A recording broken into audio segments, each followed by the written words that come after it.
1000년이 넘는 외세의 지배, 끊임없는 침략, 그럼에도 결코 꺾이지 않았던 한 민족이 있습니다.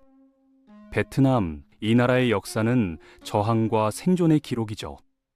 수없이 무릎 꿇으라는 압박 속에서도 자신들만의 정체성을 지켜낸 사람들의 이야기를 지금부터 시작하겠습니다. 동남아시아의 긴 해안선을 따라 자리 잡은 베트남은 북쪽으로 중국과 국경을 맞대고 있고 서쪽으로는 험준한 산맥과 울창한 정글이 펼쳐져 있는데, 이 독특한 지리적 위치가 베트남 역사를 형성했죠.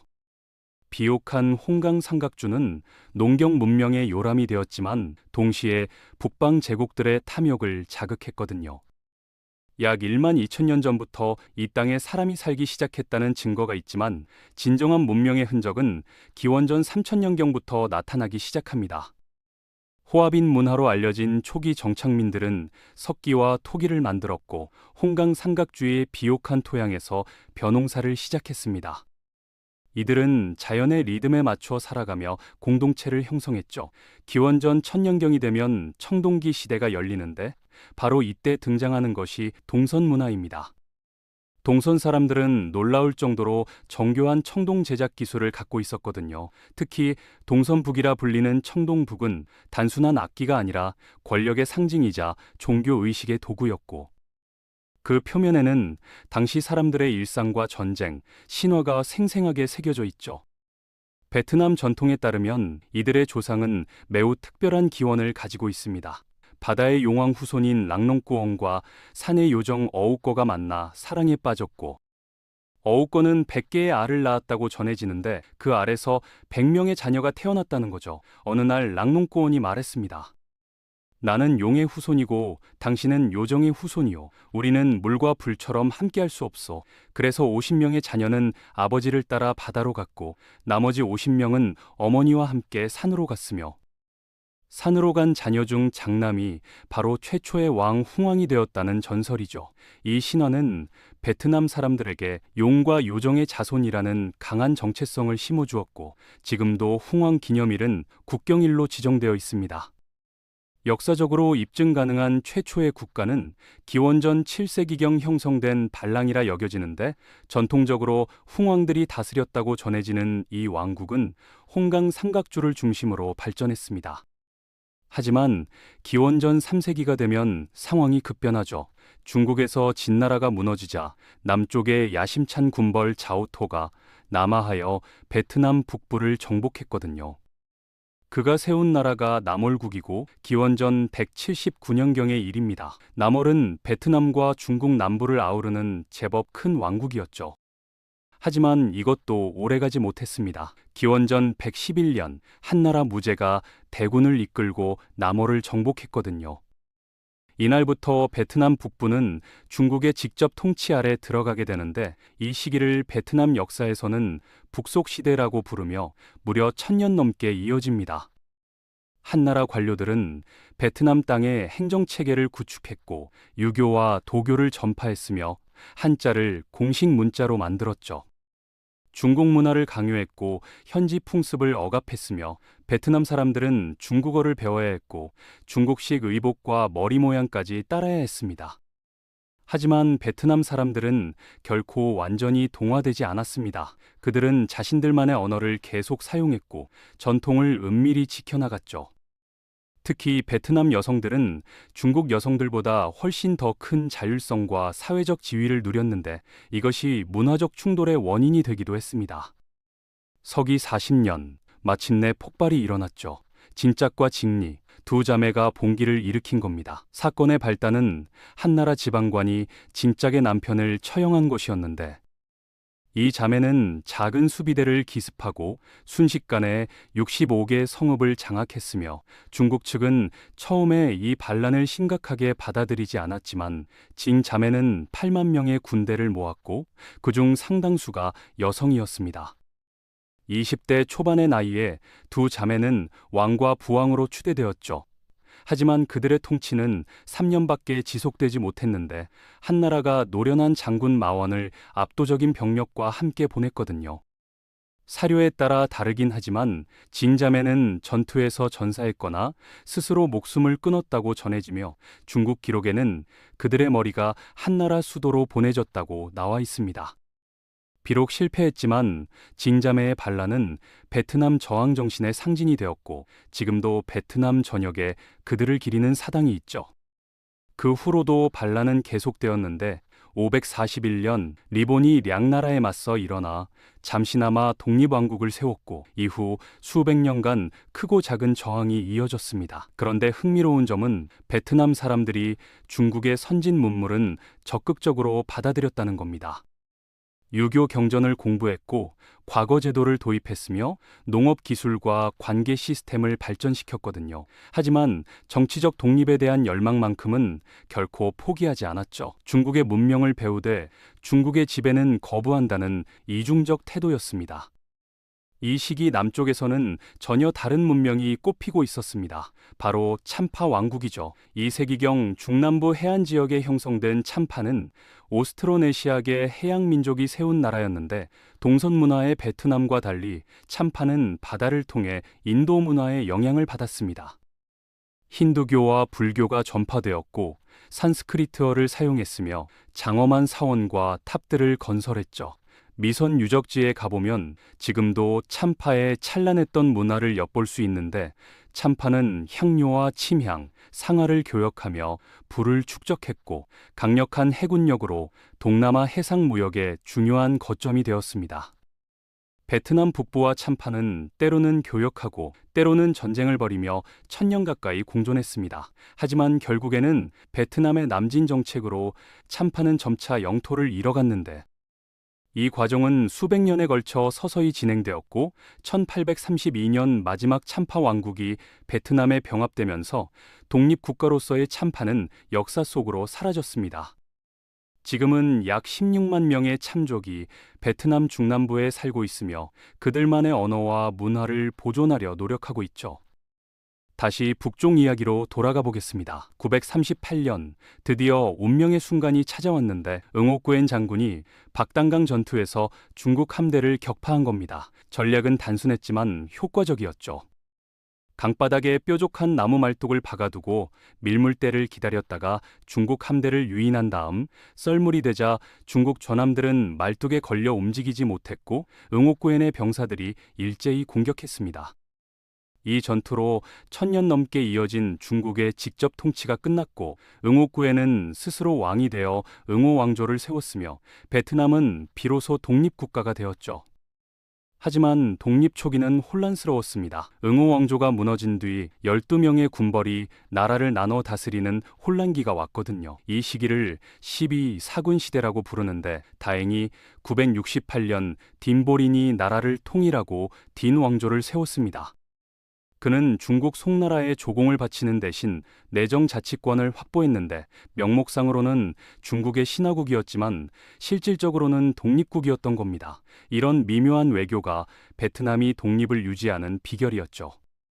1009년 리타이또가 쿠데타로 권력을 잡고 리 왕조를 열었는데 이 왕조는 216년이나 지속되면서 베트남 역사상 가장 안정적인 시기를 만들어냈습니다. 1010년 리 왕조는 수도를 탕농으로 옮겼는데 이곳이 바로 지금의 하노이이고 탕농은 용이 하늘로 오른다는 뜻이죠. 리 왕조는 불교를 적극 장려했고 수많은 사원과 탑을 건설했는데 한기둥 사원은 이 시기의 대표적 건축물입니다. 또한 과거 시험을 정비하고 법률 체계를 발전시켰으며 전국에 학교를 세웠고 베트남 최초의 대학인 국자감도 이때 설립되었거든요. 1225년 리 왕조는 비교적 평화롭게 막을 내렸습니다. 마지막 여왕이 겨우 7살이었는데 그녀와 결혼한 찬가우가 새로운 왕조를 세웠죠. 바로 찬왕조입니다. 찬왕조는 리 왕조의 전통을 이어받으면서도 군사적으로 훨씬 강력했는데 그럴 필요가 있었던 게 세계 역사상 가장 강력한 군사력을 자랑하던 몽골이 쳐들어올 예정이었으니까요.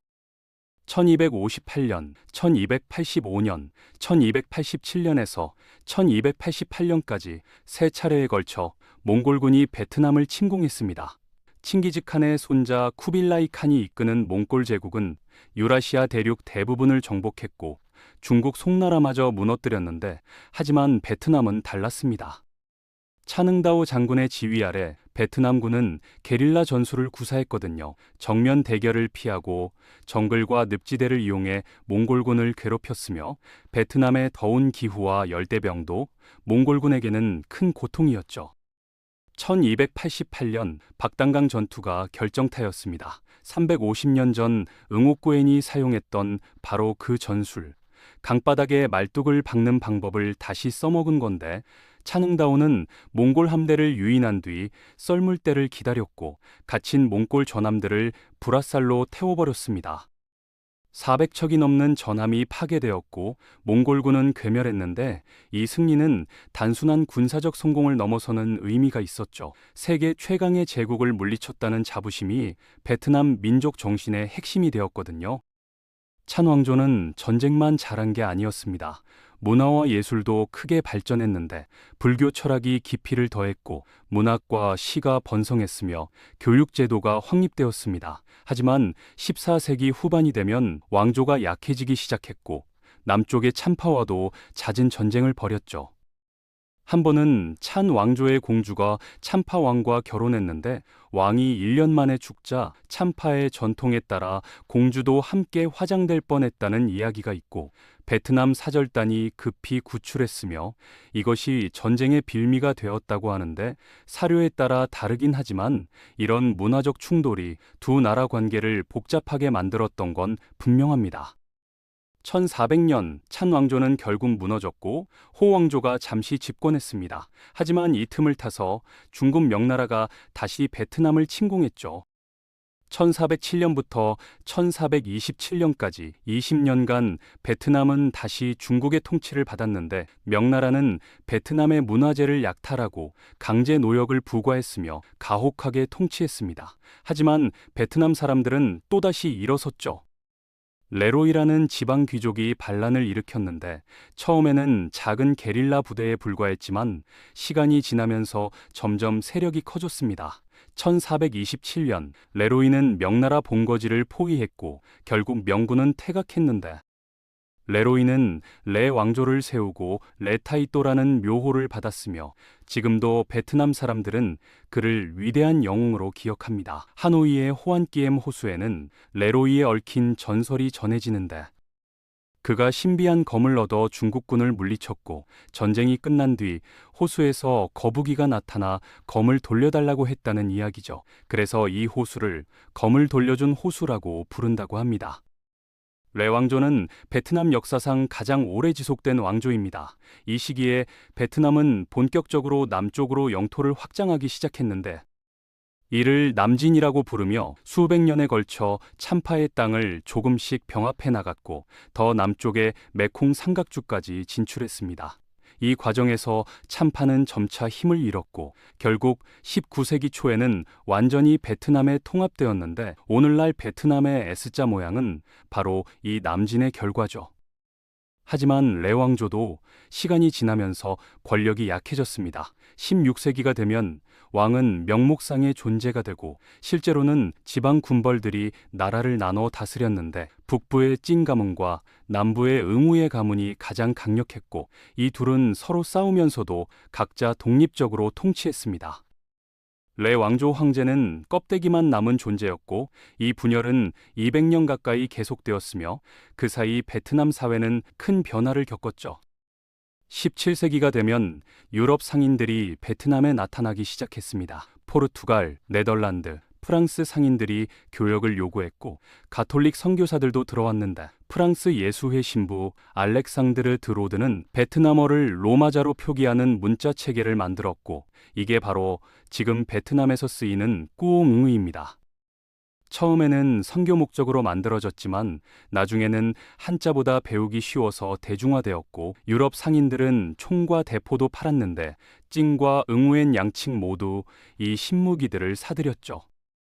18세기 말 베트남 민중들의 불만이 폭발했습니다. 수백 년간의 전쟁과 귀족들의 사치스러운 생활, 무거운 세금에 지친 농민들이 봉기를 일으킨 건데 타이손 형제가 이끈 반란은 순식간에 전국으로 번졌습니다. 타이송군은 찡 가문과 응우엔 가문을 모두 무너뜨렸고 레왕조 황제마저 폐위시켰는데 1788년에는 중국 청나라가 레왕조를 복원하겠다며 20만 대군을 보냈지만 타이손의 응우의 후예가 구정기습 공격으로 청군을 격파했습니다. 불과 5일 만에 하노이를 탈환한 거죠. 하지만 타이손 정권은 오래가지 못했습니다. 내부 분열과 경제적 어려움에 시달렸거든요. 이때 응우엔 풍 아잉이라는 인물이 등장하는데 그는 남부 응우의 가문의 마지막 생존자였고 프랑스 선교사 피뉴드 베엔의 도움을 받았습니다. 프랑스는 무기와 군사 고문을 제공했고 그 대가로 무역 독점권을 약속받았는데 1802년 응우연 푸야잉은 타이손을 무너뜨리고 베트남을 통일했습니다. 그가 바로 자롱 황제이고 응우엔 왕조의 시작이었으며 수도를 후에로 정했고 처음으로 나라 이름을 베트남이라고 공식화했죠.